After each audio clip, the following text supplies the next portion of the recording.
et des droits de l'homme, Yahya Kairaba Kaba, pour sa détermination à faire des droits de l'homme son cheval de bataille. Je remercie Monsieur le Président de ce tribunal ainsi que les honorables assesseurs pour leur sagesse, leur sérénité et leur sens de responsabilité. Vous avez su imposer une dynamique consistant à respecter et à faire respecter le principe du contradictoire au cours de ce procès. Vous avez donné la parole à toutes les parties de façon égale, Monsieur le Président. Soyez-en remerciés. Permettez-moi également de féliciter Monsieur le procureur de la République et de tous les vaillants substituts de ce substitut, à commencer par la dame qui n'est plus là et les autres, et tous les hommes,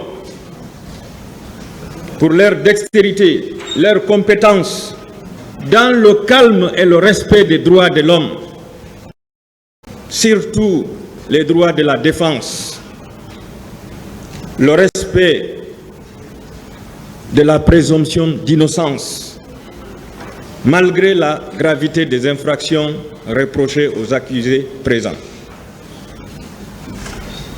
Je remercie le chef du greffe et son collège pour leur assiduité, le sérieux dans le travail. Il faut féliciter fort les excellents confrères de tous les bords pour le respect de la confraternité, l'assiduité, le travail bien accompli. Ils ont véritablement mouillé la robe pour la manifestation de la vérité. Soyez-en remerciés. Je n'oublie pas la partie civile qui a attendu 13 ans pour voir ce procès se tenir. Votre courage et votre patience permettront d'aboutir à un bon résultat, je vous le promets. Je n'oublie pas les accusés qui sont tous des Guinéens et qui vont bientôt être fixés sur leur sort. Je salue la présence et la prestation de la presse nationale et internationale qui n'ont ménagé aucun effort pour la réussite de ce procès.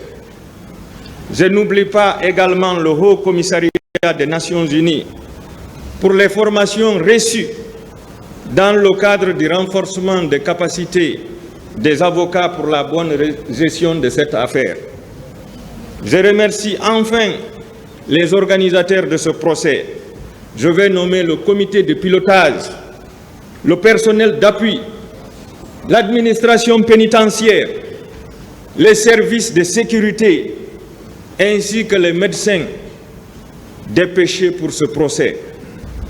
Monsieur le Président, ce procès du siècle est le deuxième du genre en République de Guinée.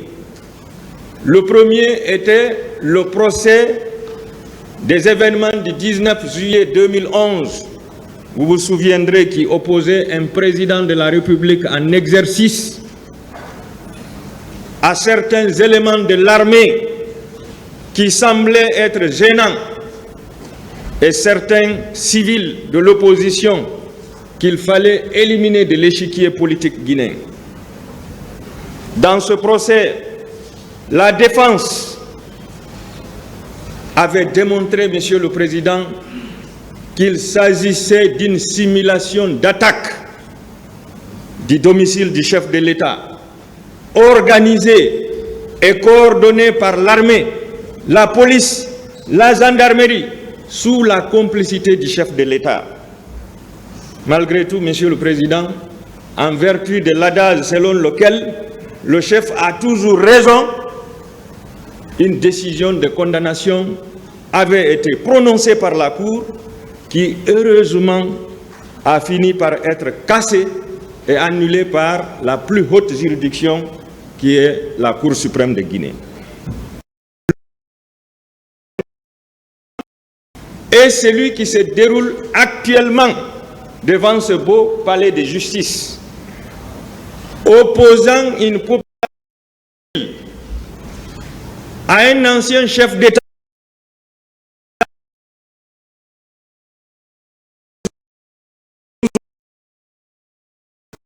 pour les crimes et délits commis le 28 septembre au stade du même nom et les jours qui ont suivi dans les quartiers Coloma.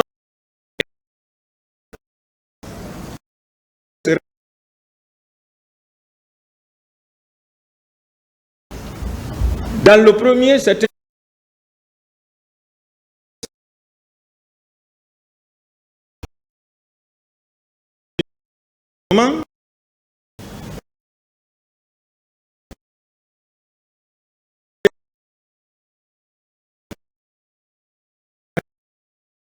suprême. Et au bon moment, Monsieur le Président, pour redorer le blason à la justice guinéenne.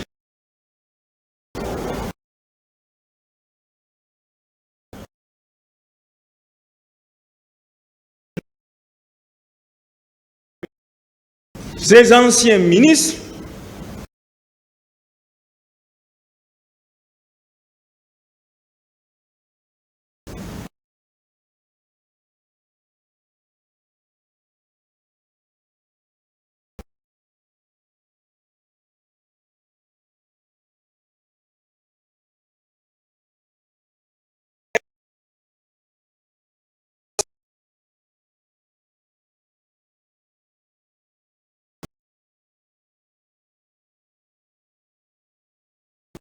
marqués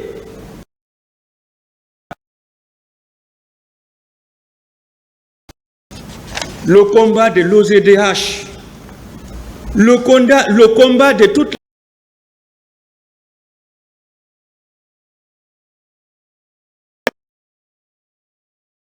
le combat de